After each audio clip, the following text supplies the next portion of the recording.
Chapter 1। एक विचार जो दुनिया से आगे था। जरा सोचिए, 19वीं सदी का यूरोप। चर्च की घंटियां बज रही है। मोरालिटी पर चर्च का एकाधिकार है और समाज में धार्मिकता ही सबसे बड़ी वैल्यू मानी जाती है। और इसी दौर में जन्म होता है एक ऐसे इंसान का जो ये कहने की हिम्मत करता है, गॉड इज डेड। उसका नाम था फ्रीडरिच नीचे। एक ऐसा विचारक जिसने न सिर्फ दर्शन शास्त्र को हिला दिया, बल्कि 20वीं सदी के पूरे बौद्धिक जगत की नींव को हिलाकर रख दिया। नीचे सिर्फ एक फिलोसोफर नहीं था, वो एक रिवॉल्यूशन था।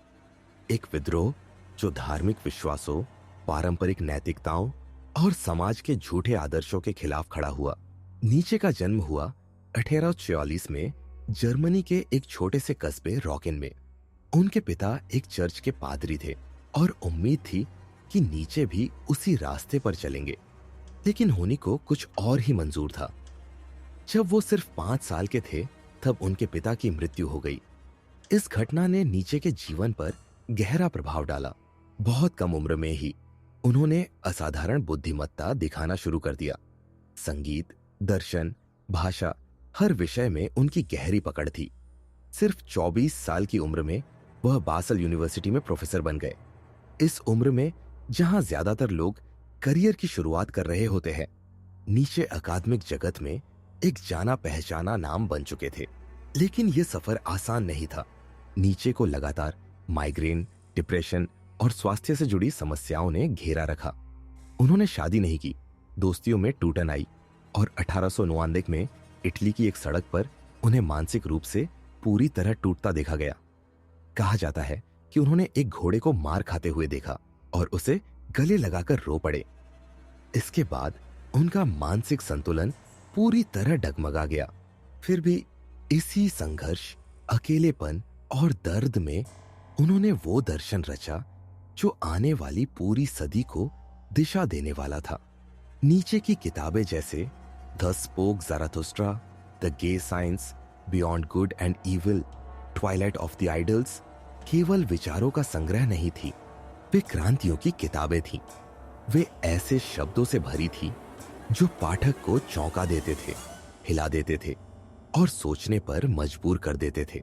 उनकी राइटिंग शैली थी अफोरिस्टिक, यानी छोटे छोटे कथनों में गहरा अर्थ।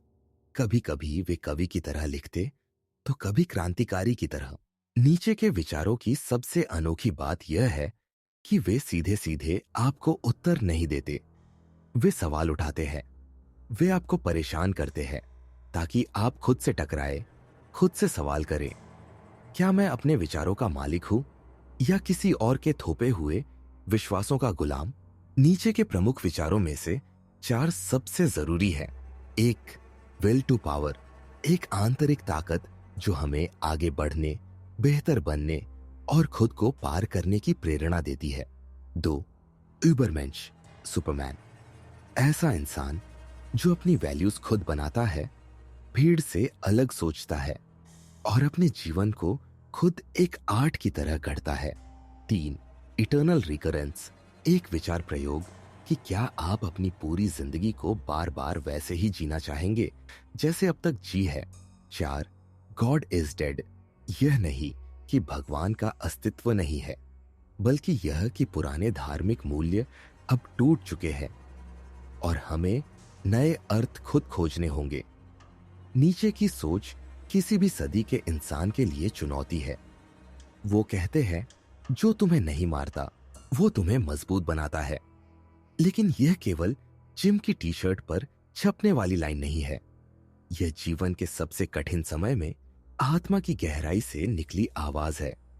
नीचे ने यह बात तब कही जब वो खुद शारीरिक और मानसिक दर्द से गुजर रहे थे।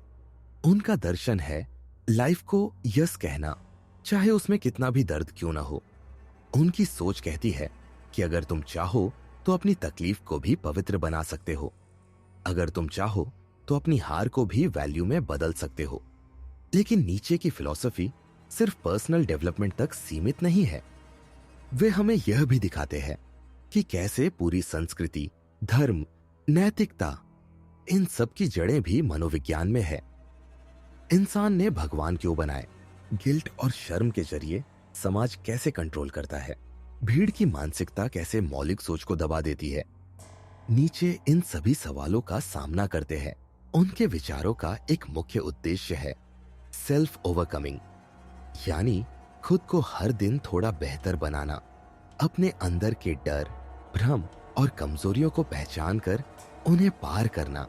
नीचे के लिए असली इंसान वह है जो भीड़ में नहीं खोता, जो अपने भीतर की आवाज सुनता है, जो पूछता है मैं कौन हूं, और फिर उसी सवाल का जवाब खोजने के लिए पूरी जिंदगी लगा देता है। नीचे का दर्शन कहता है कि एक दिन आपको दुनिया के सबसे डरावने विचार से टकराना होगा। शायद तुम्हारी पूरी जिंदगी एक झूठ रही है, और जब तुम उस डर से भागोगे नहीं, बल्कि उसकी आंखों में आंख डालकर कहोगे अगर ऐसा है तो अब मैं सच खुद बनाऊंगा, वही दिन तुम्हारी असली शुरुआत होगी।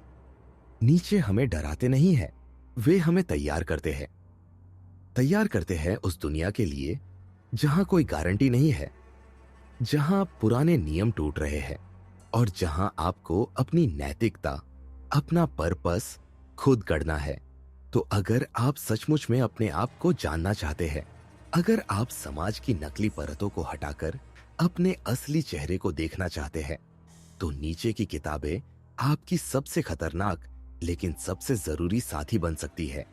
क्योंकि नीचे की फिलॉसफी कोई आसान राह नहीं है, ये कांटों भरी पगडंडी है जिसमें चलते हुए आप घायल भी हो सकते हैं, खो भी सकते हैं।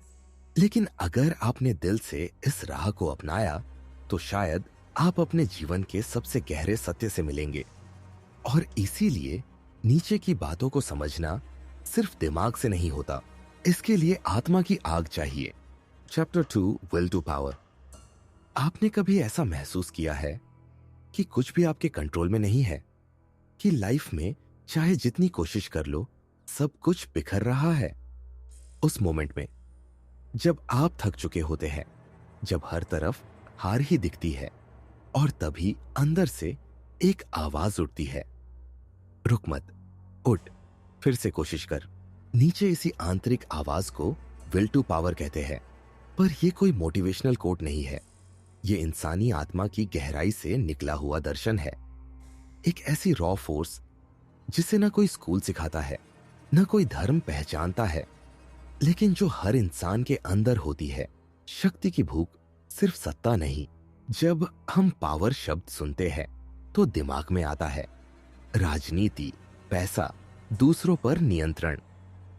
पर नीचे की विल टू पावर इन सबसे परे है। यह किसी कुर्सी या सरकार की बात नहीं है, यह आपकी आत्मा के एक्सपेंशन की बात है। नीचे कहते हैं हर जीव, चाहे वह इंसान हो या पेड़, अपने अस्तित्व को बढ़ाना चाहता है। वह अपनी सीमाओं से आगे जाना चाहता है। यही शक्ति की इच्छा है। एक पेड़ भी अंधेरे में से निकलकर सूरज की तरफ बढ़ता है। एक बच्चा बार बार गिरकर साइकिल चलाना सीखता है। एक कलाकार पूरी रात जागकर एक तस्वीर बनाता है। एक उद्यमी अपनी पूरी जमा पूंजी लगाकर एक स्टार्टअप शुरू करता है। क्यों? क्योंकि वो सिर्फ सरवाइव नहीं करना चाहते, वो ग्रो करना चाहते हैं। One irrational drive. नीचे कहते हैं कि यह इच्छा कोई सोच समझकर ली गई लॉजिकल डिसीजन नहीं है। ये एक इरेशनल इंस्टिंक्टिव फोर्स है जो बिना बताए आपके भीतर उठती है। यह वह प्रेरणा है जो आपको कंफर्ट जोन तोड़ने पर मजबूर करती है। जैसे कोई इंसान अपने ही डर को चैलेंज करता है, अपने ही पुराने वर्जन को पीछे छोड़ता है। नीचे इसे कहते हैं self overcoming is the purest expression of the will to power. Will to power का ड्यूअल नेचर। नीचे इस कॉन्सेप्ट को एक तलवार की तरह मानते हैं जिसकी दो धारें हैं। एक धार रचनात्मक है, जहां आप अपनी शक्ति को उपयोग करते हैं, खुद को बेहतर बनाने के लिए, दूसरों की मदद करने के लिए, नया बनाने के लिए। दूसरी धार विनाशकारी हो सकती है, जहां कोई अपनी शक्ति दूसरों को कुचलने, दबाने या कंट्रोल करने में लगाता है।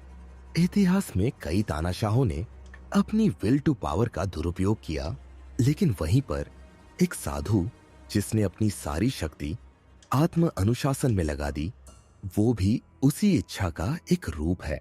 मतलब नीचे कहते हैं, it's not the power itself but what you do with it that defines you. आत्मविकास विल टू पावर का उच्चतम रूप।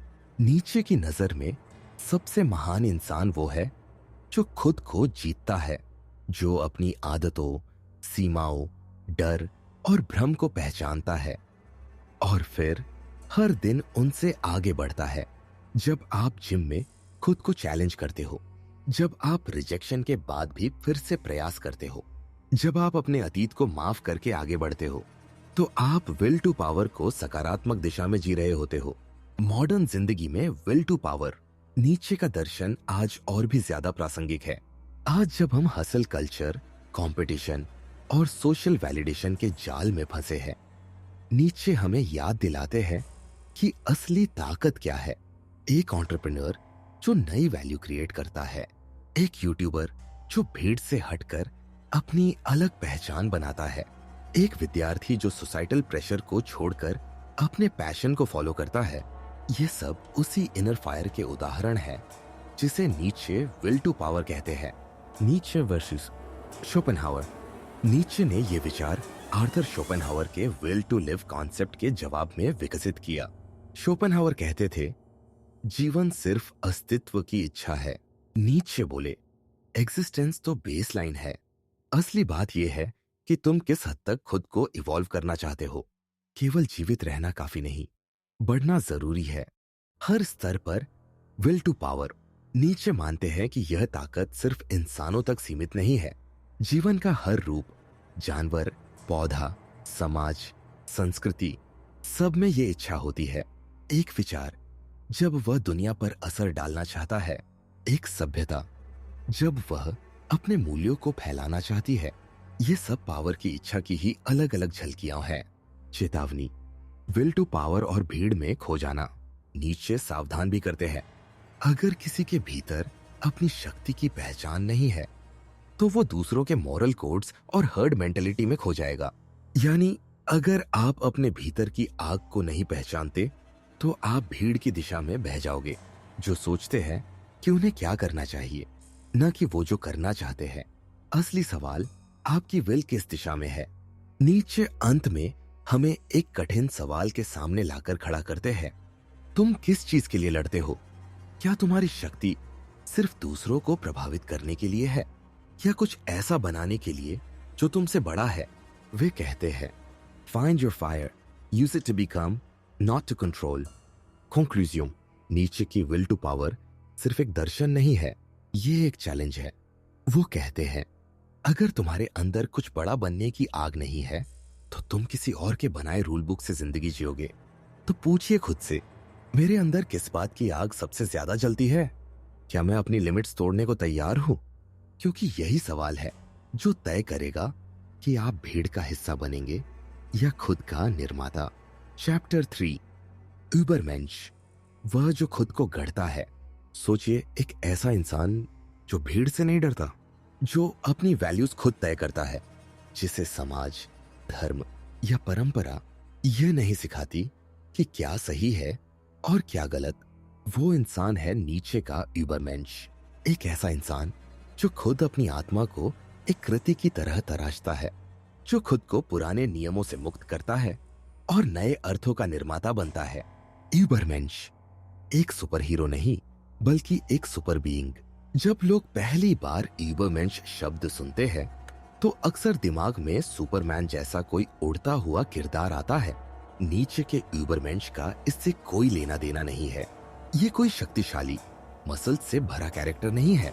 यह एक आत्मिक और मानसिक स्तर पर विकसित इंसान है। नीचे के अनुसार, man is something that shall be overcome. इंसान एक अंतिम अवस्था नहीं है, बल्कि एक पुल है, जानवर से लेकर यूबरमेंश तक। खुद को ट्रांसेंड करना। नीचे का यूबरमेंश वो है जो खुद को हर स्तर पर पार करता है, अपने डर, अपने इनहेरिटेड बिलीव्स, अपने पास्ट को। नीचे के अनुसार ज्यादातर लोग कभी इस सफर की शुरुआत ही नहीं करते। वे बने रहते हैं द लास्ट मैन, जो बस आराम, सुरक्षा और सुपरफिशियल खुशी में जीता है। नीचे कहते हैं, the last man doesn't Aspire, doesn't dream, doesn't grow, he simply survives and survival is not living. नया मूल्य सर्जक यूबरमेंश की सबसे अनोखी बात यह है कि वो खुद अपनी वैल्यूज बनाता है। नीचे का यह विचार उनके गॉड इज डेड सिद्धांत से जुड़ा है। जब पुराने ईश्वर और नैतिकताएं मर चुकी हों, तो अब सही गलत तय करने वाला कोई ऊपर से नहीं आएगा। अब जिम्मेदारी तुम्हारी है। यूबरमेंश उसी खाली स्थान को भरता है। वो अपने अनुभवों, तर्क और आत्मचिंतन से नई नैतिकता गढ़ता है। वो भीड़ की नकल नहीं करता, बल्कि खुद एक मॉरल ओरिजिनेटर बनता है। ट्रांसवैल्यूएशन ऑफ ऑल वैल्यूज। नीचे ने इस प्रक्रिया को कहा ट्रांसवैल्यूएशन ऑफ ऑल वैल्यूज, मतलब पुरानी वैल्यूज को उल्टा पलटा कर देखना। जैसे जो समाज कहे कि ह्यूमिलिटी इज वर्च्यू, यूबरमेंश पूछेगा, क्या यह कमजोरी छिपाने का तरीका है? जो धर्म कहे कि डिजायर इज सिन, वो पूछेगा, या फिर यह जीवन की ऊर्जा को दबाने की कोशिश है? नीचे के अनुसार क्रिश्चियन नैतिकता एक स्लेव मोरालिटी है, जिसे कमजोरों ने ताकतवरों के खिलाफ खड़ा किया। यूबरमेंश उस मनोविज्ञान को समझकर नए जीवन संवर्धक मूल्य गढ़ता है। खुद को एक कृति की तरह तराशो। नीचे कहते हैं, बिकम हु यू आर। यह आसान सा दिखने वाला वाक्य दरअसल एक भीतर की क्रांति की मांग करता है। यूबरमेंश खुद को एक कलाकृति की तरह देखता है।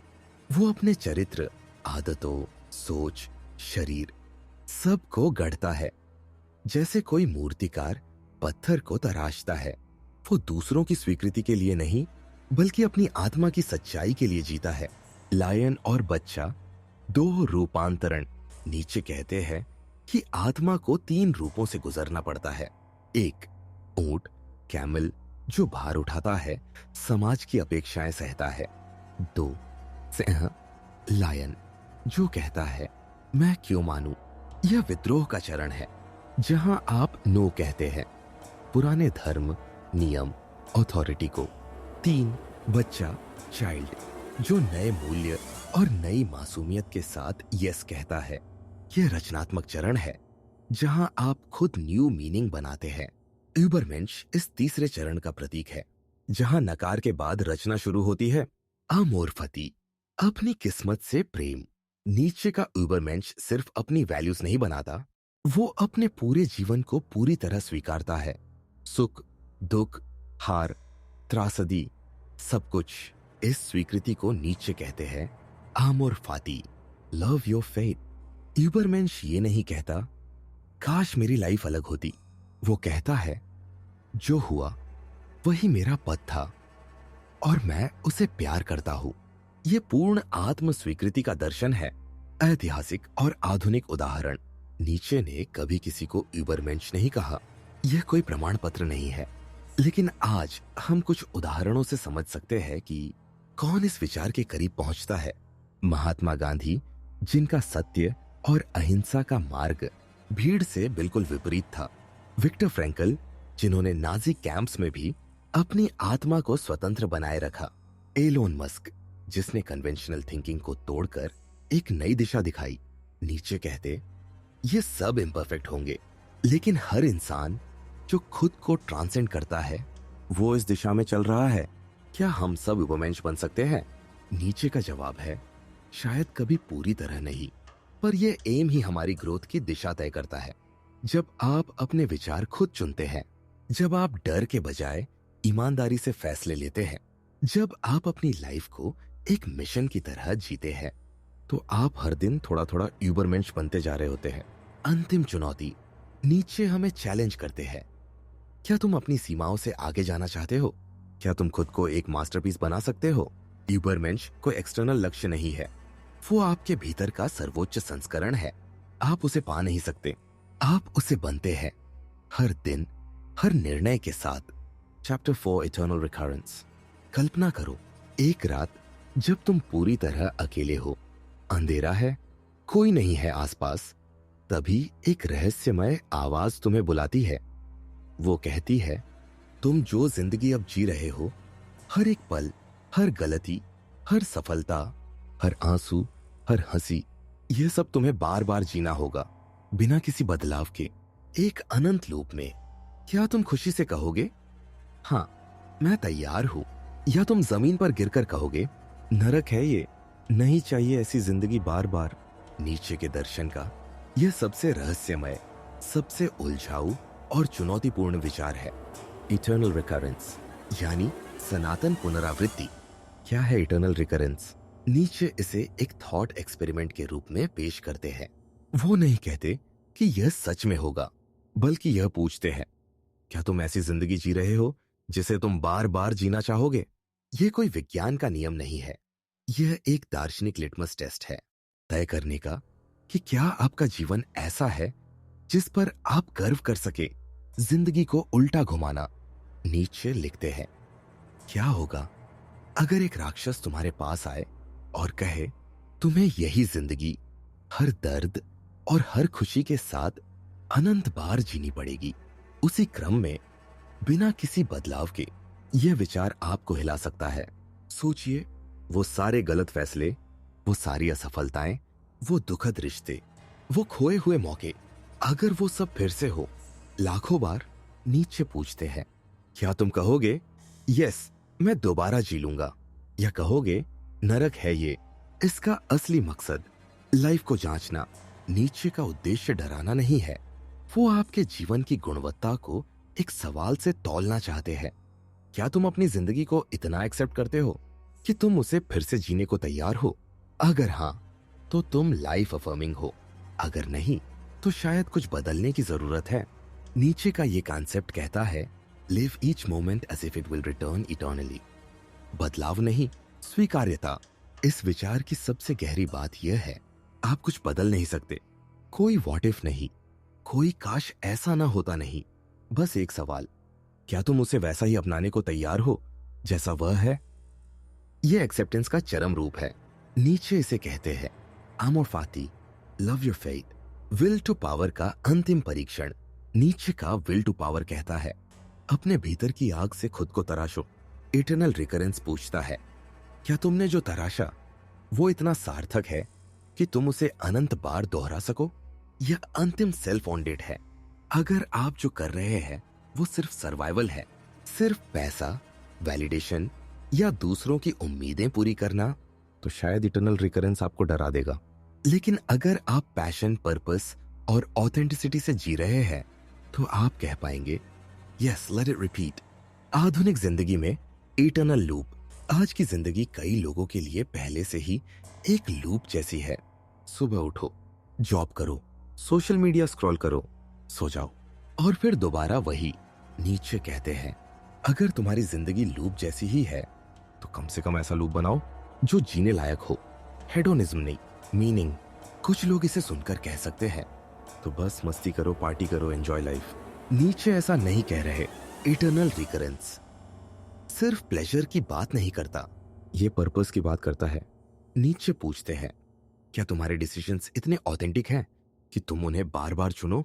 मानसिक स्वास्थ्य और ग्रेटिट्यूड। नीचे का ये कॉन्सेप्ट हमें प्रेजेंट मोमेंट की वैल्यू भी सिखाता है। सोचिए, अगर आज का दिन आपको लाखों बार जीना पड़े तो क्या आप आज के हर पल को ध्यान से नहीं जीएंगे? अपने लव्ड वन से थोड़ा और कनेक्ट करेंगे, कम झूठ बोलेंगे, काम में थोड़ा और मन लगाएंगे, और शायद खुद से थोड़ा और ईमानदार होंगे। ये कॉन्सेप्ट माइंडफुलनेस को एक अस्तित्ववादी गहराई देता है। अगर आज रात वो आवाज आई, नीचे कहते हैं, if tonight a demon came to test you, क्या तुम उसे धन्यवाद दोगे या उसे शाप दोगे? ये सवाल हमारे डिसीजंस की डायरेक्शन तय करता है। हर बार जब हम टॉक्सिक रिश्तों में पड़े रहते हैं, एक ऐसी जॉब में रहते हैं जहां आत्मा घुट रही हो, अपने सपनों को टालते हैं, तब हम ऐसी जिंदगी चुन रहे होते हैं जो इटर्नल रिकरेंस में नरक बन सकती है। सोल्यूशन? नीचे कोई समाधान सीधे नहीं देते, पर वो डायरेक्शन जरूर दिखाते हैं। जो कर रहे हो उसे इस तरह करो जैसे वो हमेशा के लिए रहेगा, या फिर उसे बदल दो। हर डिसीजन इस सवाल से जांचो, क्या मैं इसे फिर से चुनूंगा अगर ये अनंत बार दोहराया जाए? अंत में इटर्नल रिकरेंस कोई भय नहीं है, बल्कि एक मिरर है। नीचे हमें इस आईने के सामने खड़ा करते हैं और पूछते हैं, क्या तुम्हारी जिंदगी इतनी असली, इतनी सच है कि तुम उसे फिर से जीने को तैयार हो? और अगर जवाब नहीं है, तो इसका मतलब है इन समय है कुछ बदलने का। नीचे नहीं चाहते कि तुम परफेक्ट बनो। वो बस चाहते हैं कि तुम इतना सच में जियो कि अगर तुम्हें वही जिंदगी फिर से जीनी पड़े तो तुम मुस्कुराओ और कहो यस ब्रिंग इट ऑन। अब अगला विचार नीचे का सबसे विवादित, सबसे मिसअंडरस्टूड कॉन्सेप्ट है, God is dead. Chapter 5, God is dead. कल्पना कीजिए एक पागल आदमी सुबह के समय भीड़ से भरे बाजार में एक लालटेन लेकर चिल्ला रहा है, मैं वांस को ढूंढ रहा हूं। लोग हंसते हैं, मजाक उड़ाते हैं। तभी वह चिल्लाता है, God is dead, God remains dead and we have killed him. यह दृश्य नीचे की किताब द गे साइंस से लिया गया है और इसी वाक्य गॉड इज डेड ने नीचे को दुनिया भर में सबसे विवादास्पद विचारक बना दिया। क्या नीचे ईश्वर विरोधी थे? बहुत लोग यह मानते हैं कि नीचे नास्तिक एथिस्ट थे, कि उन्होंने भगवान के अस्तित्व से इनकार किया। लेकिन सच्चाई कहीं ज्यादा गहरी और डरावनी है। नीचे का गॉड इज डेड कहना कोई विज्ञान आधारित इनकार नहीं था, बल्कि एक संस्कृति और मूल्य व्यवस्था का पोस्टमार्टम था। वो कह रहे थे कि हम आधुनिक इंसान अपने विचारों, विज्ञान और तर्क से खुद ही उस ईश्वर को मार चुके हैं जिसे हमने कभी सबसे ऊंचे स्थान पर रखा था। एनलाइटनमेंट की चोट, 18वीं सदी का एनलाइटनमेंट एरा, जहां तर्क, विज्ञान, लॉजिक, इन सब ने धर्म और परंपरा को चुनौती दी। नीचे कहते हैं, हमने धर्म के आधार पर खड़े पूरे नैतिक ढांचे को खुद ही गिरा दिया है। अब जब भगवान नहीं रहे तो हमारे नैतिक मूल्य भी हवा में लटक रहे हैं। चेतावनी, जश्न नहीं। नीचे गॉड इज डेड को किसी खुशी के मौके के रूप में पेश नहीं करते, बल्कि वे इसे एक सांस्कृतिक चेतावनी की तरह कहते हैं। हमने सबसे बड़ा नैरेटिव खो दिया है, वो नैरेटिव जो हमें बताता था कि क्या सही है, क्या गलत, जीवन का उद्देश्य क्या है। अब वो आधार नहीं रहा। अब हम एक मूल्य वैक्यूम में खड़े हैं। नीचे डरते हैं कि अगर हमने नए मूल्य नहीं बनाए तो हम गिर पड़ेंगे निहिलिज्म की गहराई में। निहिलिज्म, अर्थहीनता का अंधेरा, गॉड इज डेड कहने का असली असर है। निहिलिज्म की शुरुआत जब कोई ऑब्जेक्टिव ट्रूथ नहीं बचता, कोई डिवाइन जस्टिस नहीं, कोई अल्टीमेट मीनिंग नहीं, तब इंसान पूछता है फिर क्यों जिए। नीचे इस भावना को सबसे बड़ा खतरा मानते हैं। उन्हें पता था अगर कोई सच्चाई ऊपर से नहीं आ रही तो इंसान या तो गिर पड़ेगा या खुद ही नए अर्थ बनाएगा। खुद के भगवान बनना। नीचे कहते हैं, हमें खुद को इतना ऊंचा उठाना होगा कि हम उस मृत ईश्वर की जगह खुद भर सके। इसका मतलब ये नहीं कि हम लिटरल देवता बने, बल्कि ये कि हम अपनी मूल्य व्यवस्था के निर्माता बने। अब कोई ऊपर वाला नहीं बताने वाला कि क्या नैतिक है। ये जिम्मेदारी अब हमारी है। नीचे इस विचार से चौंकाना नहीं चाहते, वो जगाना चाहते हैं। धर्म की आलोचना। क्यों? नीचे ने खासकर क्रिश्चियन धर्म की आलोचना की। उनके अनुसार ईसाई नैतिकता ने कमजोरी को वर्चू बना दिया, आत्म अस्वीकार को पुण्य बना दिया और जीवन को इस धरती से काटकर स्वर्ग पर केंद्रित कर दिया। नीचे कहते हैं, ऐसी नैतिकता हमें जीवन से दूर ले जाती है, हमें कमजोर और गुलाम बनाती है। उनके शब्द कठोर है, पर उनका उद्देश्य है शक्ति और स्वतंत्रता को पुनः जगाना। Slave morality versus master morality. नीचे का मानना था कि दो प्रकार की नैतिकता है। 1 मास्टर मोरालिटी, ताकत, आत्मविश्वास, रचनात्मकता, जीवन के प्रति यस। 2 स्लेव मोरालिटी, आज्ञाकारिता, दया, विनम्रता, पीड़ित होने को महिमा देना। नीचे मानते हैं कि धर्म ने मास्टर मोरालिटी को दबाकर स्लेव मोरालिटी को महिमा दी, जिससे मानव आत्मा सिकुड़ गई। गॉड इज डेड इसी मानसिकता से छुटकारा पाने की शुरुआत है। नया खतरा, न्यू फॉल्स गॉड्स।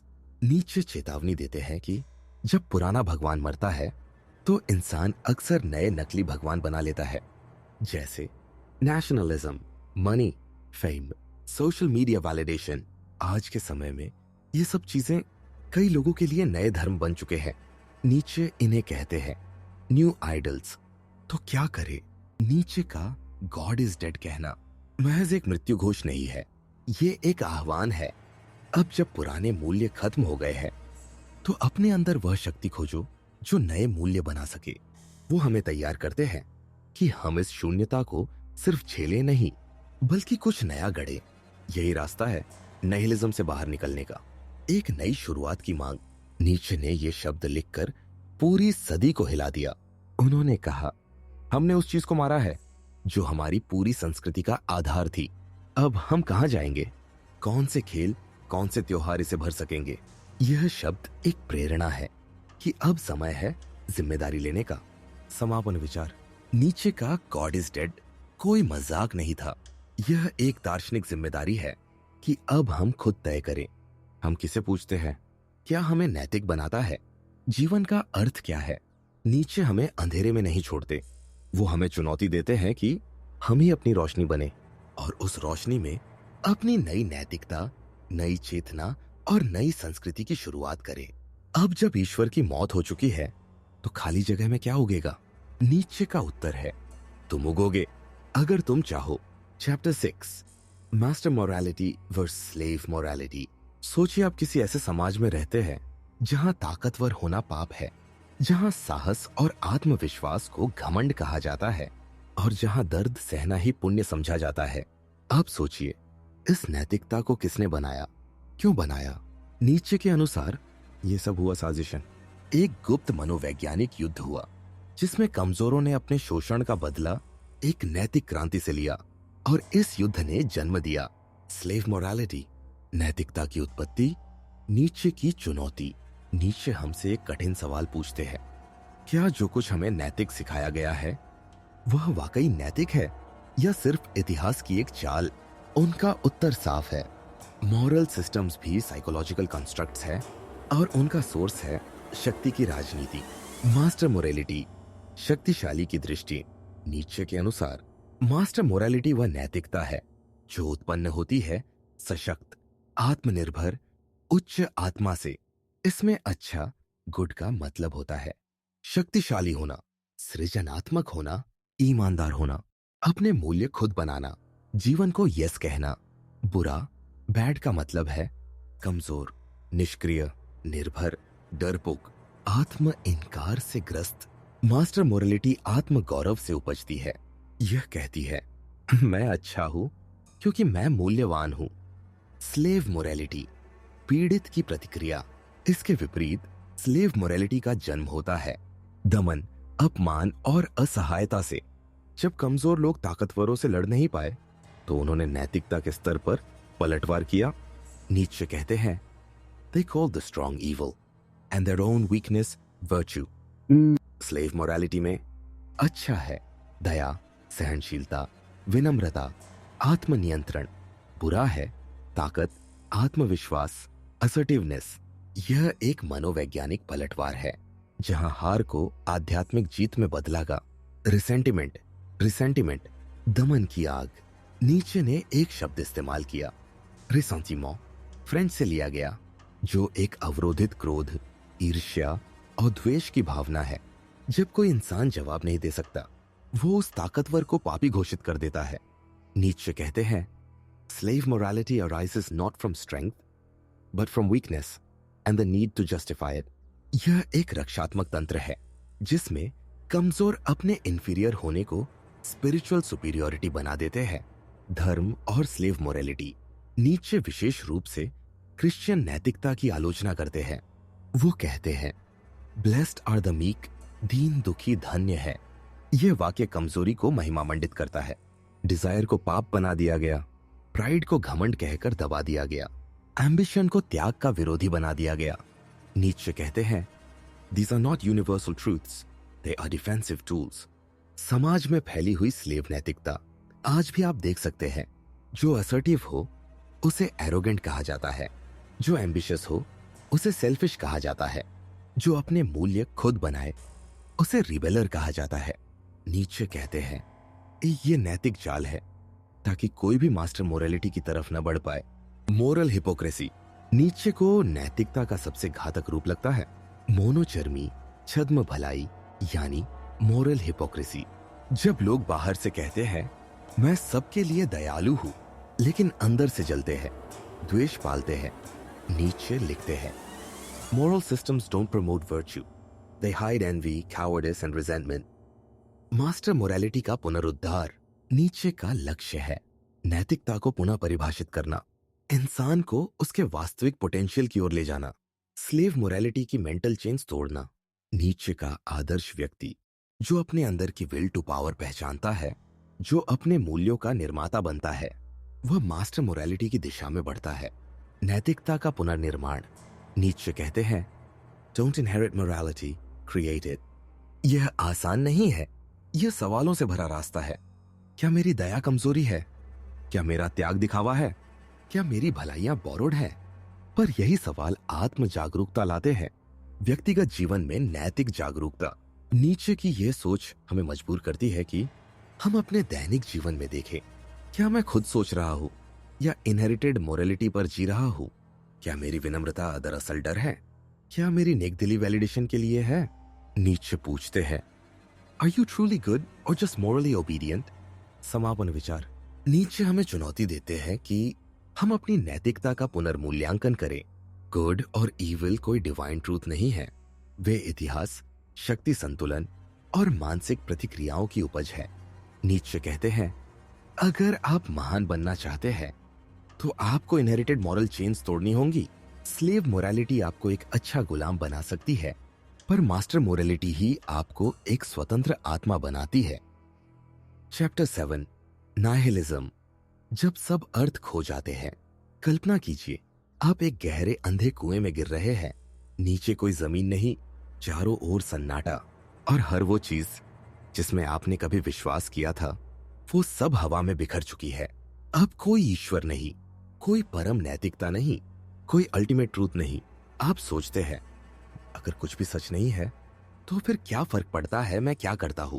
यही है नाइहिलिज्म। नीचे के अनुसार सबसे गहरी और खतरनाक मानसिक स्थिति जहां इंसान खुद से, जीवन से और अर्थ से कट जाता है। क्या होता है निहिलिज्म?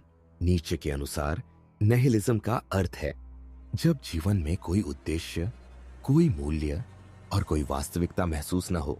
यह भावनात्मक खालीपन है, एक ऐसा बिंदु जहां इंसान सब कुछ क्वेश्चन करता है और किसी भी उत्तर पर भरोसा नहीं करता। गॉड इज डेड का परिणाम। नीचे ने जब कहा गॉड इज डेड, वो सिर्फ धर्म की बात नहीं कर रहे थे, वो कह रहे थे कि जब हमने ईश्वर, नैतिकता, परंपरा, इन सब का आधार हटा दिया तो अब हमारे पास कहीं टिकने को कुछ नहीं बचा। यह वैक्यूम बनाता है जहां न कोई मार्ग है, न कोई विश्वास। दो स्तर का नाइहिलिज्म। नीचे ने नाइहिलिज्म को दो भागों में बांटा।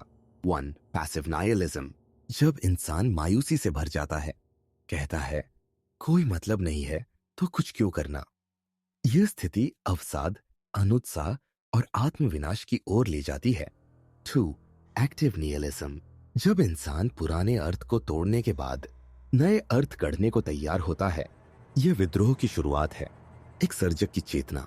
नीचे चाहते हैं कि हम पैसिव नहीं बल्कि एक्टिव नाइहिलिस्ट बने। आधुनिक जिंदगी में नाइहिलिज्म, आज के युग में जहां सोशल मीडिया पर हर चीज क्यूरेटेड है, जहां हम कांस्टेंट कंपैरिजन में जीते हैं, जहां सुपरफिशियलिटी ही मेन स्ट्रीम बन गई है, वहां बहुत से लोग नाइहिलिज्म के गुप्त शिकार हैं। लोग काम करते हैं पर उद्देश्य नहीं जानते, रिश्ते निभाते हैं पर भावनात्मक जुड़ाव नहीं होता, रोज कुछ पोस्ट करते हैं लेकिन अंदर खालीपन होता है। नीचे इस मानसिकता को पहचानते थे बहुत पहले ही। एंटरटेनमेंट नाइहिलिज्म, नीचे ने नहीं सोचा होगा कि एक दिन लोग अपने मीनिंगलेसनेस को छिपाने के लिए हर समय स्क्रीन में डूबे रहेंगे। आज हम अपने अंधकार को मीम्स, रील्स और डिस्ट्रैक्शन से ढंकते हैं। नीचे पूछते हैं, क्या ये सब तुम इसलिए कर रहे हो ताकि तुम्हें जीवन की सच्चाई से सामना न करना पड़े? खतरा, निहिलिज्म से उग्रवाद तक। नीचे चेतावनी देते हैं, जब इंसान अर्थ खो देता है तो वह या तो उदास हो जाता है या फिर चरमपंथ की ओर बढ़ता है। कुछ लोग कट्टरपंथी धार्मिक बन जाते हैं, कुछ अति राष्ट्रवादी या हिंसक, कुछ जीवन के विरुद्ध हो जाते हैं। सुइसाइडल। निहिलिज्म अगर डायरेक्शन न पाए तो यह विनाश का मार्ग बन सकता है। समाधान, नए मूल्य बनाना। नीचे का उत्तर है क्रिएट न्यू वैल्यूज। पुराने मूल्य मर चुके हैं, कोई बात नहीं, अब तुम्हारे पास शून्यता में निर्माण का अवसर है। नीचे कहते हैं, don't escape meaninglessness, confront it, burn the lies and build a new. कलाकार बनो, अपने जीवन का नीचे का आदर्श है। Make your life a work of art. जब कुछ भी स्थायी नहीं है तो हर इंसान को चाहिए कि वह खुद तय करे, क्या उसके लिए नैतिक है, क्या उसे प्रेरित करता है, उसका उद्देश्य क्या है। नीचे इसे कहते हैं सेल्फ लेजिस्लेशन, अपने लिए स्वयं कानून बनाना। विल टू पावर, एक बीज। निहिलिज्म के बंजर जमीन पर नीचे विल टू पावर का बीज बोते हैं। वो कहते हैं तुम्हारे अंदर अब भी एक शक्ति है जो निरर्थकता के विरुद्ध खड़ी हो सकती है। यह शक्ति है नए मूल्य गढ़ने की, जीवन को चुनौती देने की, पर्पस को चुनने की, भले ही वह तुम्हें खुद बनाना पड़े। जीवन में अर्थ चुनने की क्रांति। नीचे का संदेश साफ है, objective meaning may not exist but you can choose what gives your life meaning. यह एक गहरी जिम्मेदारी है। आप कह सकते हैं मैं जानता हूं कि कोई परम अर्थ नहीं है, फिर भी मैं अपने जीवन को एक कृति की तरह बनाऊंगा। यही है नीचे की एग्जिस्टेंशियल रिवोल्ट, निहिलिज्म का ट्रांसेंडेंट उपयोग। निहिलिज्म आपको पूरी तरह तोड़ सकता है या आपको पूरी तरह नया बना सकता है। नीचे कहते हैं जब तुम्हारे अंदर कुछ भी नहीं बचता तब तुम्हारे पास सब कुछ बनाने की संभावना होती है। निहिलिज्म अंत नहीं है, यह एक जरूरी मोड़ है जहां आप या तो मिट जाते हैं या खुद को गढ़ना शुरू करते हैं। समापन विचार। नीचे का निहिलिज्म कोई दुखांत नहीं है, यह रियलाइजेशन का शून्य है जहां से नए जीवन की शुरुआत हो सकती है। वो हमसे नहीं कहते कि सब अच्छा है, वो हमसे कहते हैं सब कुछ टूट गया है, अब बारी तुम्हारी है, या तो गिरो या अपनी राख से उठो। निहिलिज्म एक दरवाजा है अर्थहीनता से अर्थ निर्माण की ओर। चैप्टर 8, आधुनिक समाज, संस्कृति और नकली भगवान। सोचिए, कभी ईश्वर, नैतिकता और परंपरा की छत्र छाया में जीने वाला इंसान आज एक चमचमाते ग्लोबल बाजार का उपभोक्ता बन चुका है। वो अब मंदिर या गिरजाघर में नहीं जाता बल्कि स्मार्टफोन पर स्क्रॉल करता है, लाइक, फॉलो, स्टेटस और ब्रांड में अपने अस्तित्व को खोजता है। नीचे ने बहुत पहले यह देख लिया था, जब असली भगवान मरता है तो इंसान नकली भगवान गढ़ता है, और यही है आज का यथार्थ। फॉल्स गॉड्स का युग। ईश्वर की जगह खाली नहीं रहती।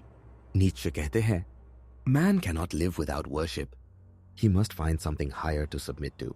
जब धार्मिक ईश्वर मरा तो लोगों ने उसकी जगह ली राष्ट्रवाद, पूंजीवाद, सेलिब्रिटी कल्चर, सोशल मीडिया, विज्ञान, बिना फिलॉसफी के, और अब सेल्फ ही एक नया देवता बन गया है। नीचे इन्हें कहते हैं न्यू आइडल्स, झूठे देवता जो शक्ति की जगह भ्रम देते हैं। सोशल मीडिया, नया मंदिर। आज इंसान अपने फोन के सामने सिर झुकाता है जैसे पहले मंदिरों में झुकता था। इंस्टाग्राम की एस्थेटिक फीड एक नया हेवन है। लाइक्स और शेयर्स वैलिडेशन की नई प्रार्थना है। इन्फ्लुएंसर्स नए पैगंबर बन गए हैं। नीचे होते तो शायद पूछते क्या तुमने सचमुच आजादी पाई है, या तुमने एक पुराने इल्यूजन को एक शाइनी नए इल्यूजन से बदल दिया है। कॉन्ज्यूमरिज्म, खरीदो इसलिए हो। नीचे ने चेतावनी दी थी, जब जीवन का उद्देश्य खो जाए तब बाजार तुम्हें उद्देश्य बेचता है। आज की संस्कृति हमें सिखाती है तुम उतने ही अच्छे हो जितना महंगा ब्रांड पहनते हो, तुम उतने ही सफल हो जितने फॉलोअर्स हैं, तुम उतने ही योग्य हो जितना दिखा सकते हो। यह शक्ति नहीं, दिखावा है। यह आत्मा नहीं, पैकेजिंग है। नीचे इसे स्पिरिट ऑफ द हर्ड कहते, भीड़ की मानसिकता जो तुम्हारी सोच को खा जाती है। हर्ड मोरालिटी का वापसी। नीचे की सबसे बड़ी चिंता थी भीड़ का नैतिक तानाशाही बन जाना। आज का समाज अक्सर उन पर हंसता है जो अलग सोचते हैं, जो सवाल करते हैं। नीचे कहते ये भीड़ को खतरा लगता है उस इंसान से जो खुद के मूल्य बनाता है। आज अगर आप सिस्टम से अलग हो तो आपको वियर्ड, एजी या रिबेलियस कहा जाता है, पर नीचे इसे करेज कहते हैं, संस्कृति या प्रदर्शन। नीचे के अनुसार संस्कृति का उद्देश्य है इंसान की आत्मा को ऊंचा उठाना, कला, दर्शन और चरित्र के जरिए जीवन को गहराई देना। लेकिन आज की संस्कृति fast entertainment, short attention span, virality over truth, trends over values. नीचे होते तो कहते तुमने संस्कृति को सर्कस बना दिया है जहां लोग हंसते हैं ताकि वे रोना भूल जाएं। विज्ञान बनाम आत्मा नीचे विज्ञान के खिलाफ नहीं थे, पर अंध वैज्ञानिकता के आलोचक थे। जब विज्ञान एकमात्र सत्य बन जाता है और आत्मा, कला, दर्शन को बेमतलब कहा जाता है, तब इंसान टेक्नोलॉजिकल ज़ॉम्बी बन जाता है। नीचे कहते विज्ञान शरीर को जानता है पर आत्मा की भूख नहीं समझता। आज के समाज में जहां तकनीक तेज हो गई है लेकिन उद्देश्य खो गया है, नीचे की चेतावनी और भी सच लगती है। सफलता का भ्रम आज सफलता को मापा जाता है नेटवर्थ से, टाइटल से, स्टेटस से। नीचे कहते हैं सच्ची सफलता वो है जब तुम भीड़ से बाहर खड़े होकर खुद को देख सको बिना झूठ के। पर हम दूसरों की नजरों में अच्छा दिखने की होड़ में खुद की नजरों से गिर जाते हैं। आत्म साक्षात्कार की जगह आत्म प्रदर्शन। नीचे कहते हैं becoming who you are is the greatest work of art. पर आज का समाज कहता है बिकम व्हाट अदर्स एडमायर। इससे जन्म होता है identity crisis, anxiety, burnout, loneliness. नीचे हमें रोकते हैं, झकझोरते हैं तुम ईश्वर की मृत्यु के बाद खुद के रचयिता बनने वाले थे, पर तुम बन गए salesman of your own shadow. समाधान आत्मनिर्माण। नीचे का उत्तर सभी स्पष्ट है। Don't follow culture, create it. एक ऐसी संस्कृति जो तुम्हारे अस्तित्व से निकले, जहां कला और आत्मा का मिलन हो, जहां सफलता बाहरी वैलिडेशन नहीं बल्कि भीतरी सच्चाई से तय हो। नीचे कहते हैं तुम्हें दुनिया को नहीं बदलना है, पहले खुद को सत्य से मिलाना है। यूबरमेंश बनाम फॉल्स गॉड्स। नीचे का यूबरमेंश इन सारे झूठे देवताओं को पहचानता है और उनसे मुक्त होता है। वो खुद को बनाता है एक सृजनकर्ता, एक आलोचक, एक साहसी आत्मा। वो भीड़ से नहीं डरता, वो दिखावे से नहीं बनता, वो चमक में नहीं गहराई में अर्थ ढूंढता है। समापन विचार। नीचे के लिए संस्कृति एंटरटेनमेंट नहीं, एनलाइटनमेंट का माध्यम थी। आज जब हम नकली भगवानों की पूजा कर रहे हैं, वैलिडेशन के लिए आत्मा बेच रहे हैं, मीनिंग के बदले डोपामिन चुन रहे हैं, तब नीचे की पुकार और भी ज्यादा जरूरी हो जाती है। Wake up, tear down the new idols and build a self that doesn't need worship, just truth. अब नीचे हमें लेकर चलते हैं मानव मन के भीतरी तहखानों में, जहां गिल्ट, शर्म, आत्म प्रताड़ना और नैतिकता मिलकर मनुष्य की चेतना को आकार देते हैं। चैप्टर 9 नीचे साइकोलॉजी। कल्पना कीजिए आप पूरी तरह स्वतंत्र हैं। कोई भगवान नहीं, कोई सामाजिक नियम नहीं, न ही कोई बाहरी बंधन। और फिर भी आप खुद से नजर नहीं मिला पाते। आप अंदर ही अंदर गिल्ट महसूस करते हैं, शर्म, संकोच और एक अजीब सा अपराध बोध, जैसे कोई अदृश्य निगाह हर समय आपको देख रही हो। नीचे इस छुपी हुई कैद को मानव चेतना की सबसे खतरनाक साजिश मानते हैं। नैतिकता आत्मा का कारावास। नीचे के अनुसार जब समाज ने इंसान पर नैतिकता थोपी तो उसने सिर्फ उसके व्यवहार को नियंत्रित नहीं किया, उसने उसकी आत्मा पर भी ताले जड़ दिए। Moral systems are not born of truth but of control. हर बार जब आप कहते हैं मुझे ऐसा नहीं करना चाहिए, मैं बुरा इंसान हूं अगर मैंने ये चाहा, मैंने सोचा भी कैसे ऐसा, तब आप अपने ही मन के भीतर एक जेलर बन जाते हैं। मनोवैज्ञानिक आर्ट गिल्ट एज डेड। नीचे की किताब on the genealogy of morality में वो बताते हैं कि गिल्ट, शुल्ड शब्द की जड़ें डेट से जुड़ी है। प्राचीन समाजों में अगर कोई गलती करता था तो उसे आर्थिक दंड दिया जाता था। धीरे धीरे यह व्यवस्था आत्मिक दंड में बदल गई। अब जब आप कोई नियम तोड़ते हैं तो बाहर की सजा नहीं, अंदर का अपराध बोध सताने लगता है। नीचे कहते हैं We internalized punishment. We became the priest, the law and the jailer, all in one mind. Priest psychology, धर्म और आत्मनिंदा। नीचे विशेष रूप से धार्मिक व्यवस्था पर वार करते हैं। उनके अनुसार धर्म ने गिल्ट को पुण्य बना दिया, शरीर को पाप का स्रोत कहा और इच्छा को अधर्म में बदल दिया। उन्होंने देखा कि कैसे एक इंसान जो दुखी होता है वो खुद को दोषी मानता है और फिर मोक्ष की तलाश में और ज्यादा त्याग करता है। नीचे इसे कहते हैं psychological enslavement of the soul, instinct versus conscience, युद्ध भीतर का। नीचे मानते हैं कि हर इंसान में प्राकृतिक इच्छाएं होती है, शक्ति की इच्छा, अनुभव करने की चाह, स्वतंत्रता की ललक, सृजन की प्यास। लेकिन जब संस्कृति, धर्म और नैतिकता इन इच्छाओं को दबाते हैं तो इंसान के भीतर संग्राम शुरू होता है। What was once instinct now becomes sin। अब आप सिर्फ इच्छा नहीं महसूस करते, आप उसे महसूस कर शर्मिंदा भी होते हैं। आत्मा की दीवारें, शेम, सप्रेशन, ओबीडियंस। नीचे बताते हैं कि मानव चेतना को ईमानदार बनाने के नाम पर उसे दमनकारी बनाया गया है। अब इंसान शेम से डरता है, पब्लिक जजमेंट से अपने विचार छुपाता है और लगातार सोचता है, क्या मैं अच्छा हूं या बुरा। नीचे इस आत्म जांच को सज्जा का रिफाइंड रूप कहते हैं। Modern man is time not because he is wise but because he is internally chained. आधुनिक मनोविज्ञान की झलक, नीचे का मनोवैज्ञानिक विश्लेषण आज के साइकोलॉजी से मेल खाता है। Repressed desires, guilt complex, cognitive dissonance, shadow self, Karl Jung का विचार। नीचे ने यह सब बहुत पहले देख लिया था। वो कहते हैं जो तुम सोचते हो कि तुम हो वो शायद सिर्फ कंडीशनिंग का एक ढांचा है। समाधान आत्मा की मुक्ति। नीचे का उत्तर सीधा नहीं पर शक्तिशाली है। Face your instincts, transcend your guilt, don't destroy your desire, purify and direct it. उनके अनुसार गिल्ट को खत्म करना नहीं बल्कि उसे समझकर ऊर्जा में बदलना ही मुक्ति है। आत्मा को पुनः गढ़ना नीचे का लक्ष्य है। एक नई आत्मा जो शर्म के नहीं, आत्म जागरूकता के आधार पर चले, डर के नहीं, समझ के साथ निर्णय करे और सच्चाई से, चाहे वह कितनी भी असुविधाजनक हो, टकराने का साहस रखे। Self as artist. नीचे की धारणा यह है कि आपका मन, आपकी आत्मा एक अनगढ़ पत्थर की तरह है।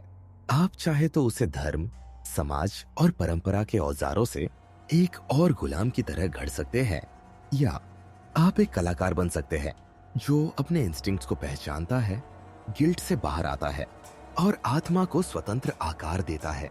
गिल्ट को पूजा मत बनाओ।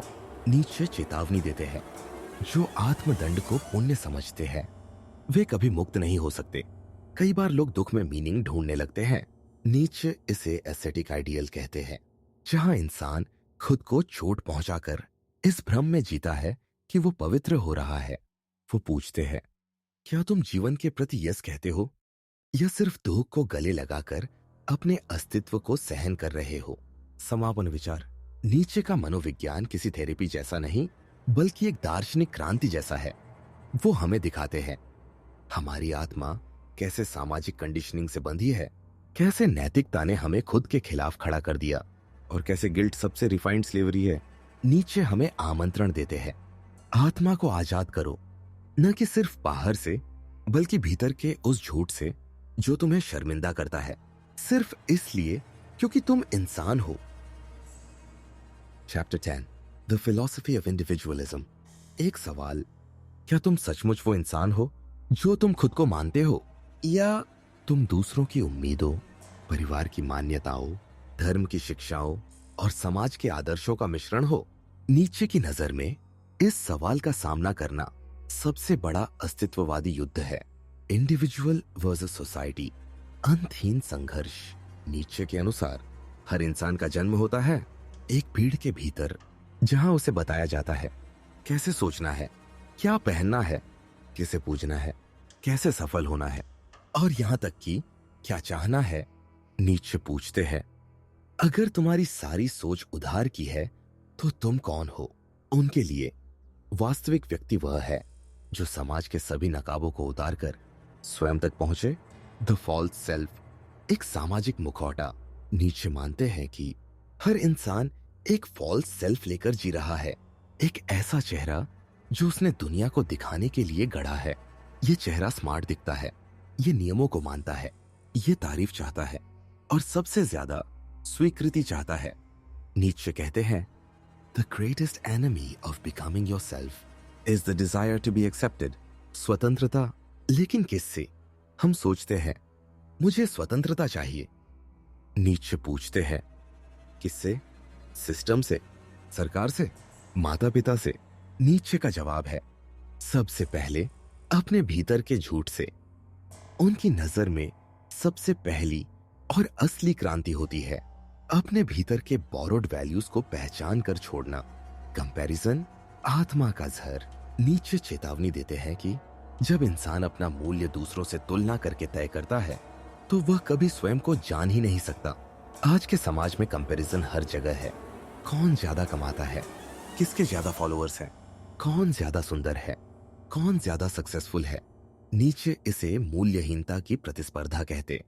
और तुम जो हो वो तब तक नहीं जान सकते जब तक तुम दूसरों की परछाई से निकलकर खुद से सामना नहीं करते। Individualism, egoism. नीचे का इंडिविजुअलिज्म कोई सेल्फ सेंटर्ड नार्सिसिज्म नहीं है। यह मुझे सब करना है वाला जिद्दीपन नहीं है, बल्कि यह है अपने भीतर के सत्य को पहचानने, स्वीकारने और अभिव्यक्त करने की हिम्मत। नीचे कहते हैं, बिकम हु यू आर, मतलब जो भी क्षमता, जटिलता, अंधेरा, रोशनी तुम्हारे भीतर है उसे झुठलाओ मत। उसे देखो, समझो और उसे अपनी रचना में बदलो। सेल्फ एज क्रिएशन, आत्मा को गढ़ना। नीचे का मानना है कि वास्तविक व्यक्ति वही है जो खुद को बनाता है। वो कहते हैं, life is not about finding yourself, it is about creating yourself. हर दिन, हर निर्णय, हर विचार आपकी आत्मा की मूर्ति को आकार दे रहा है। नीचे कहते हैं, be the sculptor of your soul. जिम्मेदारी, स्वतंत्रता की कीमत। नीचे का इंडिविजुअलिज्म एक जिम्मेदारी भी है। जब आप कहते हैं, मैं अपने जीवन का रचयिता हूं, तो अब आप किसी और को दोष नहीं दे सकते। कोई ईश्वर, समाज या भाग्य को जिम्मेदार नहीं ठहरा सकते। हर निर्णय, हर परिणाम आपका अपना होगा। नीचे कहते हैं, freedom is not comfort, freedom is the burden of creation. बनना सबसे कठिन युद्ध। नीचे जानते हैं कि भीड़ से निकलकर मैं बनना आसान नहीं है। इसमें लगता है अकेलापन, अस्वीकार, आंतरिक संघर्ष, बार बार आत्मसंदेह। लेकिन यही वो आग है जिसमें झूठ जलते हैं और स्वयं की असली छवि उभरती है। आत्म साक्षात्कार बनाम सामाजिक पहचान। नीचे के दर्शन में दो अलग रास्ते हैं। 1. सोशल आइडेंटिटी, मैं वही हूं जो समाज कहे मैं हूं, आसान, स्वीकार्य पर खोखला। 2. सेल्फ रियलाइजेशन, मैं वही हूं जो मैं भीतर महसूस करता हूं, कठिन, अकेला पर असली। नीचे का मार्ग दूसरा वाला है, आत्मनिर्माण, शस विद्रोह। नीचे मानते हैं कि हर असली व्यक्ति एक विद्रोही होता है, पर यह विद्रोह बाहरी नहीं, भीतर का होता है। वह भीड़, भय और बोरोड बिलीफ्स के खिलाफ खड़ा होता है। वो अपने भीतर की आवाज को सुनता है और उसके अनुसार जीता है, भले ही पूरी दुनिया उसे गलत कहे। समापन विचार। नीचे का इंडिविजुअलिज्म कोई सेल्फिश थ्योरी नहीं है। यह एक आत्मिक साहस की मांग करता है, नकाब उतारने का, भीड़ से अलग खड़े होने का, खुद से खुद को वापस पाने का। वो कहते हैं, if you want to walk your own path, be prepared to walk alone.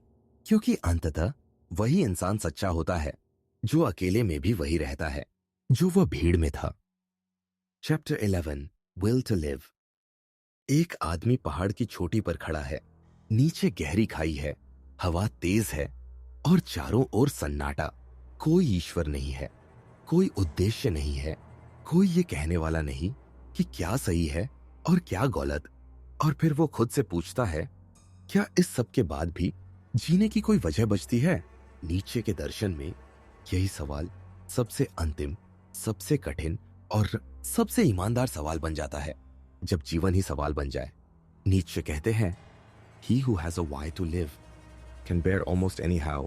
लेकिन अगर वो why ही टूट जाए, तब जब आप खो देते हैं विश्वास, उद्देश्य, भरोसा और सबसे जरूरी अपनी जगह इस दुनिया में, तब आप एक शून्य में खड़े होते हैं जहां नीचे का दर्शन सबसे रॉ, सबसे ज्यादा जरूरी बनता है। विल टू लिव बनाम will to power. Arthur Schopenhauer ने कहा था, life is driven by will to live, एक अंधी इच्छा जो बस अस्तित्व बनाए रखना चाहती है। नीचे इससे सहमत नहीं थे। उनका कहना था, man doesn't just want to live, he wants to overcome. Life is not survival, it is self transcendence. Nietzsche के अनुसार अगर जीवन सिर्फ बचने की कोशिश है तो वह दास्ता है। सच्चा जीवन तब शुरू होता है जब आप अर्थहीनता के खिलाफ विद्रोह करते हैं, जब कुछ भी अर्थपूर्ण न बचे। नीचे इस बात को स्वीकार करते हैं कि कभी कभी जीवन में कोई ऑब्जेक्टिव अर्थ नहीं होता, न कोई अल्टीमेट जस्टिस, न कॉस्मिक प्लान, न परमानेंट मोरालिटी। और तब सवाल उठता है, तब भी जीने का कारण क्या है?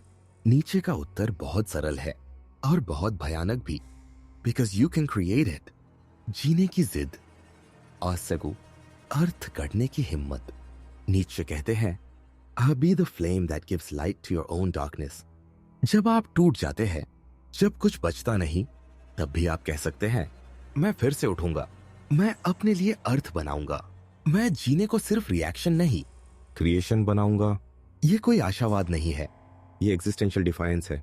नीचे और पीड़ा। नीचे खुद इस दर्द से गुजरे थे। माँ बाप का खो जाना, क्रॉनिक इलनेस, मानसिक विघटन, सामाजिक बहिष्कार और जीवन भर की अकेलापन। लेकिन फिर भी उन्होंने लिखा, What doesn't kill me makes me stronger। नीचे के लिए पीड़ा ना कोई श्राप थी, ना कोई सजा। वो थी एक आग जिसमें आत्मा तपकर स्वर्ण बन सकती थी। आमोर फाती, भाग्य से प्रेम। नीचे का दर्शन कल्मिनेट होता है आमोर फती में, अर्थात अपने भाग्य से प्रेम करो। इसका मतलब ये नहीं कि आप हार मान लें या दुख को गले लगाए, बल्कि ये कि आप हर अनुभव को जीवन का हिस्सा माने, उसे मीनिंग दे, उसे अपनी कहानी का अध्याय बनाए, न कि फुल स्टॉप। नीचे कहते हैं, It don't just accept life, love it, even its pain, even its absurdity। Eternal recurrence की परीक्षा। नीचे बार बार पूछते हैं, एंगे क्या तुम अपनी जिंदगी अनगिनत बार दोहराना चाहोगे? अगर हाँ, तो तुम सच में जी रहे हो। अगर नहीं, तो शायद अब समय है कुछ बदलने का। यह सवाल आपको नष्ट नहीं करता, बल्कि आत्मा को तराशता है। एक मीनिंगलेस ब्रह्मांड में अर्थ का दीपक। नीचे का दर्शन यह स्वीकार करता है कि ब्रह्मांड न तो नैतिक है, न तटस्थ, वह बस है। फिर भी इंसान के पास एक अनूठी शक्ति है, to say yes even when everything says no. यही शक्ति है नीचे की एग्जिस्टेंशियल विल टू लिव। जीवन एक निर्माण स्थल। नीचे मानते हैं, जीवन एक कला है, आप उसके शिल्पकार हैं। हर दिन नया उद्देश्य चुनिए, खुद को रिडिफाइन कीजिए, मीनिंग को रचिए। नीचे कहते हैं, live as if you are sculpting a god from your own clay. चेतावनी, झूठे अर्थों से सावधान। नीचे मानते हैं कि अर्थ बनाना जरूरी है, लेकिन उससे भी जरूरी है सच में जीना। मतलब सोशल वैलिडेशन से अर्थ मत लो, ट्रेंडिंग चीजों से उद्देश्य मत चुनो। धर्म, राष्ट्र, फैम, जो भी हो, उसे आंख बंद करके स्वीकार मत करो। नीचे पूछते हैं, क्या तुम जी रहे हो या निभा रहे हो? समापन विचार। नीचे की विल टू लिव कोई नाइव ऑप्टिमिज्म नहीं है, यह एक चेतावनी है। जीवन में अर्थ शायद न हो, पर तुम उसके निर्माता हो सकते हो। और यही सबसे बड़ा साहस है कि एक मीनिंगलेस ब्रह्मांड में तुम अर्थ गढ़ो और जियो ऐसे जैसे हर क्षण तुम्हारा सिग्नेचर हो। नीचे हमें सिखाते हैं, don't live because you were born, live because you chose to. Chapter 12, नीचे's कॉल टू लिव ऑथेंटिकली। अब तक का सफर एक ईश्वर की मौत से शुरू हुआ, नैतिकता की जड़ों को उखाड़ा गया, अर्थहीनता के अंधकार में झांका गया, और फिर आग से भरे आत्मा की खोज की गई। नीचे की पूरी दार्शनिक यात्रा किसी विचार या मत तक सीमित नहीं है।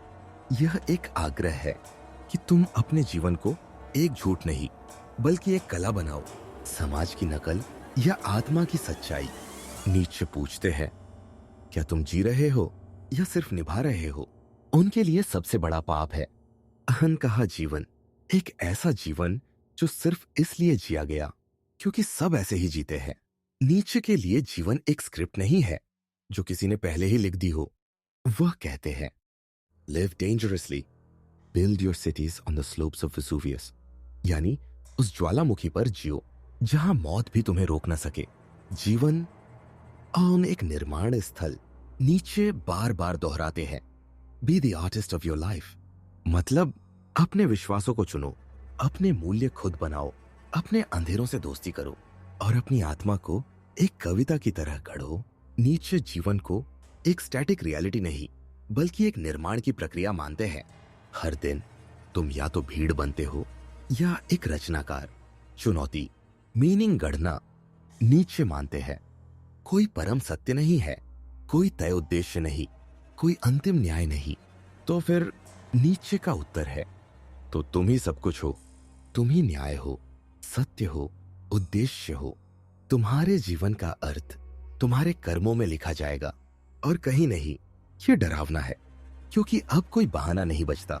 जीना एक जिम्मेदारी उठाना। नीचे का ऑथेंटिक लिविंग सिर्फ स्वतंत्रता नहीं मांगता, जवाबदेही भी।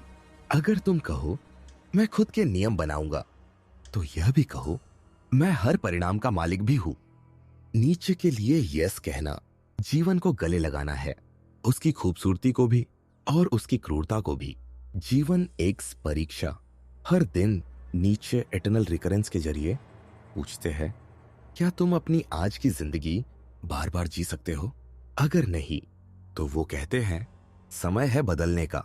नीचे चाहते हैं कि हर इंसान सुबह उठे और अपने आप से पूछे, मैं आज किस मूल्य के लिए जीऊंगा? क्या मैं सच बोलूंगा? क्या मैं जो हूं वही दिखूंगा? क्या मैं जो चाहता हूं उसके पीछे जाऊंगा? क्या मैं आज खुद को थोड़ा और गढ़ूंगा? अराजकता में रचना। नीचे का ऑथेंटिसिटी का विचार एक पूर्ण अराजकता को स्वीकार करता है। In chaos there is the possibility of a dancing star. जब कुछ भी तय नहीं है, तभी तुम कुछ भी बन सकते हो। नीचे के लिए यही आजादी का असली रूप है। भयावह पर शक्तिशाली, असहज पर सच्चा। ऑथेंटिसिटी आराम।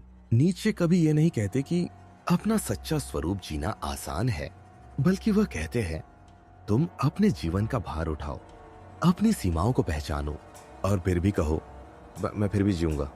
नीचे का दर्शन कंफर्ट नहीं देता पर चरित्र बनाता है। यूबरमेंश अंतिम लक्ष्य नीचे के हर विचार का चरम रूप है। यूबरमेंश वो इंसान जो अपने मूल्य खुद गढ़ता है, डर और समाज के बाहर खड़ा होता है, पीड़ा को शक्ति में बदलता है, अर्थ को सृजित करता है और अपने जीवन को एक आर्ट फॉर्म की तरह जीता है। नीचे कहते हैं, don't wait for the perfect world, become the perfection you wish to see. Nietzsche का उत्तराधिकारी। तुम नीचे के शब्द खत्म होते हैं पर उनका सवाल अभी भी गूंज रहा है। अब जब तुम सब जान चुके हो, तो क्या तुम अपनी आत्मा की सच्चाई के अनुसार जियोगे या फिर तुम एक और झूठ बनाओगे, इस बार थोड़ा और खूबसूरत? नीचे आपको विकल्प नहीं देते, वो आपको दर्पण देते हैं जहां आप खुद को देख सकते हैं। समापन विचार। नीचे की पूरी जीवन चेतना एक पंक्ति में संक्षेप की जा सकती है, लिव ऑथेंटिकली। मतलब बोरोड आइडियाज को त्यागो, मीनिंग को खुद गढ़ो, फॉल्स गॉड्स को गिराओ और अपने जीवन को एक ऐसी चीज बनाओ जो दोबारा जीने लायक हो। नीचे हमें डराते नहीं, वो हमें जगाते हैं। वो कहते हैं, be the storm, be the fire, be the one who made truth out of nothing,